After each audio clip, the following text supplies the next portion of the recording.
ही आहे ऍक्च्युअल प्रश्नपत्रिका आणि हे आहे 2 दिवस आधी जे प्रश्न पीडीएफच्या माध्यमातून ज्या उमेदवारांनी पैसे दिले त्यांना दिलेले हे सगळे प्रश्न आहेत। आता ह्याच्या खोलात जाऊ आपण।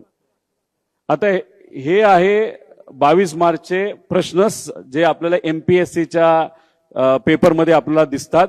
उदाहरण म्हणून फक्त काही त्यातले घेतलेत। हे आहे 2 मार्च 2 दिवस आधी जी पीडीएफ वर प्रश्न आले होते त्याचं हे। आता ह्याच्यात बघा, पहिला deficiency of dash prevents normal blood coagulation. आता ह्याच्यामध्ये vitamin A B C D हे जे काही ऑप्शन्स दिलेत एक्झॅक्टली सेम टू सेम।